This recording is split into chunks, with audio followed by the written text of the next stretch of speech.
The cop saw the car stop on the bridge, but didn't think too much about it. People often stopped their cars on the bridge late at night, when there was not much traffic. The bridge was over the deep river that cut the city neatly in two, and the center of the bridge provided the best view of the city. Suicides liked the bridge too. The cop didn't think of that until he saw the man get out of the car, walk slowly along the footpath at the edge, and put a hand on the rail. There was something about that lonely figure, something about the grayness of the night, the fog coming off the river. The cop looked at him and swore, and wondered if he could get to him in time. He didn't want to shout or blow his whistle, because he knew what shock or surprise could do to a probable suicide. Then the man lit a cigarette, and the cop knew he had time. They always smoked all of that last cigarette before they went over the edge. When the cop was within 10 yards of him, the man turned, gave a slight jump, then nodded, as if accepting that the moment had passed. He appeared to be in his middle 30s, tall, with a long, narrow face and thick black eyebrows. "Looking at the city," said the cop. "I saw you here, and I thought I'd come and have a talk with you. It can get lonely at this hour of the night." He patted his pockets, pretending to look for his cigarettes, and not finding them. "Got a spare cigarette on you?" he asked. The man gave him a cigarette and lit it for him. The cop thanked the man and looked out at the city. "Looks pretty from here," he said. "Makes a man feel at peace with himself." "It hasn't had that effect on me," the man said. "I was just thinking about the ways a man could find peace for himself." "Things usually get better sooner or later, even if it takes a little while," the cop said. "It's a tough world, but it's the best we've got, and you're not going to find a better one at the bottom of a river." The man said nothing for a long time. Then he threw his cigarette over the rail and watched it hit the water. He turned to face the cop. "My name's Edward Wright. I don't think I'd have done it. Not tonight." "Something particular bothering you?" said the cop. "Not anything special." "Have you seen a doctor? That can help, you know." "So they say." "Want to get a cup of coffee?" said the cop. The man started to say something, then changed his mind. He lit another cigarette and blew out a cloud of smoke. "I'll be all right now," he said. "I'll go home, get some sleep. I haven't been sleeping well since my wife—" "Oh," the cop said. "She died. She was all I had, and, well, she died." The cop put a hand on his shoulder. "You'll get over it, Mr. Wright. Maybe you think you can't live through it, that nothing will be the same, but—" "I'd better get home," the man said. "I'm sorry to cause trouble. I'll try to relax. I'll be all right." The cop watched him drive away and wondered if he should have taken him into the police station. But if you started taking in everyone who thought about suicide, you'd never stop. He went back towards the other side of the bridge. When he reached it, he took out his notebook and wrote down the name, Edward Wright. So he would remember what the man meant. He added, big eyebrows, wife dead, thought about jumping. The psychiatrist stroked his pointed beard and looked at the patient. "No longer worth living," the man was saying. "I almost killed myself the night before last. I almost jumped from the Morrissey Bridge. And a policeman came along. I wouldn't have jumped anyway. Why not? I don't know." The endless talk of patient and doctor went on. Sometimes the doctor went through a whole hour without thinking at all. making automatic replies, but not really hearing a word that was said to him. I wonder, he thought, whether I do these people any good at all. Perhaps they only want to talk and need a listener. He listened next to a dream. Almost all his patients told him their dreams, which annoyed the psychiatrist, who never remembered having a dream of his own. He listened to this dream, glancing now and then at his watch, and wishing the hour would end.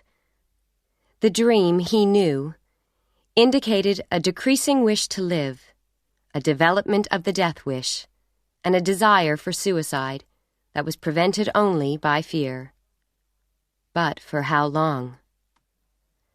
Another dream. The psychiatrist closed his eyes and stopped listening. 5 more minutes, he told himself, and then this fool would leave.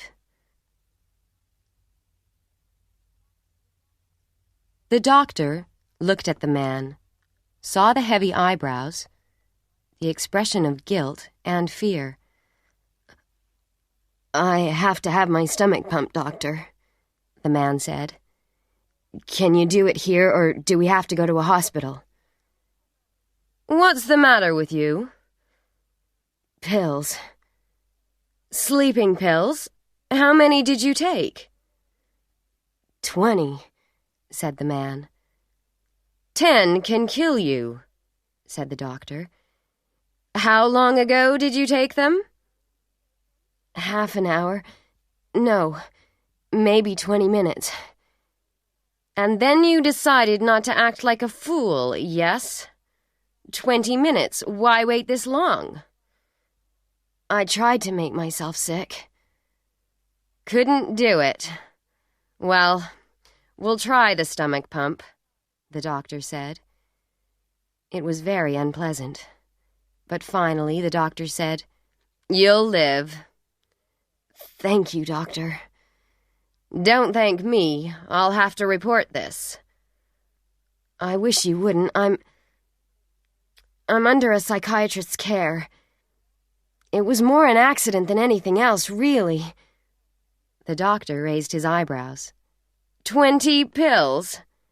You'd better pay me now. I can't risk sending bills to people who may be suicides. This is a fine gun for the price, the clerk said. But for just a few dollars more... No, this will be satisfactory. I'll need a box of bullets. The clerk gave him a box. Or 3 boxes for... just the one.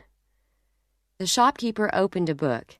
You'll have to sign there to keep the law happy. He checked the signature when the man had finished writing. I'm supposed to see something to identify you, Mr. Wright. Can I see your driver's license? He checked the license, compared the signatures, and wrote down the license number. Thank you, said the man. Thank you, Mr. Wright. I think you'll get a lot of use out of that gun. I'm sure I will. At 9 o'clock that night, Edward Wright heard his back doorbell ring. He walked downstairs, glass in hand, finished his drink, and went to the door. He was a tall man with thick black eyebrows. He looked outside, recognized his visitor, and opened the door. His visitor put a gun in Edward Wright's stomach. Mark? Invite me in, the man said. It's cold out here. Mark, I don't... Inside. In the living room, Edward Wright stared at the gun and knew that he was going to die. You killed her, Ed, the visitor said. She wanted a divorce. You couldn't let her have that, could you? I told her it was dangerous to tell you that you were nothing but an animal. I told her to run away with me and forget you. But she wanted to do the right thing, and you killed her. You're crazy. You made it look like an accident, didn't you? How did you do it? Tell me, or this gun goes off. I hit her. Wright looked at the gun, then at the man. I hit her a few times. Then I threw her down the stairs. You can't go to the police with this. You know, they can't prove it, and they wouldn't believe it. We won't go to the police, the man said. I didn't go to them at the beginning. They didn't know of a motive for you, did they? I could have told them a motive, but I didn't go, Edward. Sit down at your desk. Take out a piece of paper and a pen. There's a message I want you to write. You can't. Right. I can't go on any longer. This time I won't fail. And sign your name. He put the gun against the back of Edward Wright's shaking head. You'll hang for it, Mark. Suicide, Edward. No one will believe I was a suicide. Note or no note. They won't believe it. Just write the note, Edward. Then I'll give you the gun and leave you to do what you must do. You just write the note. I don't want to kill you, Edward. I want you to write the note, and then I'll leave you here. Wright did not exactly believe him, but the gun at his head left him little choice. He wrote the note and signed his name. Turn round, Edward. He turned and stared. The man looked very different. He had put on false eyebrows and false hair, and he had done something to his eyes. Do you know who I look like now, Edward? I look like you. Not exactly like you, of course, but a good imitation of you. You've been pretending to be me? But why? You just told me you're not the suicidal type, Edward, but you'd be surprised at your recent behavior. There's a policeman who had to talk you out of jumping off the Morrissey Bridge. There's the psychiatrist who has been seeing you and hearing you talk about suicide. There's the doctor who had to pump your stomach this afternoon. It was most unpleasant. I was worried my false hair might slip, but it didn't. All those things you've been doing, Edward. Strange that you can't remember them. Do you remember buying this gun this afternoon? You did, you know. Only an hour ago. You had to sign for it. Had to show your driver's license, too. How did you get my driver's license? I didn't. I created it. The man laughed softly. It wouldn't fool a policeman, but no policeman saw it. It fooled the clerk, though. Not the suicidal type. All those people will swear you are, Edward. What about my friends, the people at the office? They'll all help. They'll start to remember your moods. I'm sure you've been acting very shocked and unhappy about her death.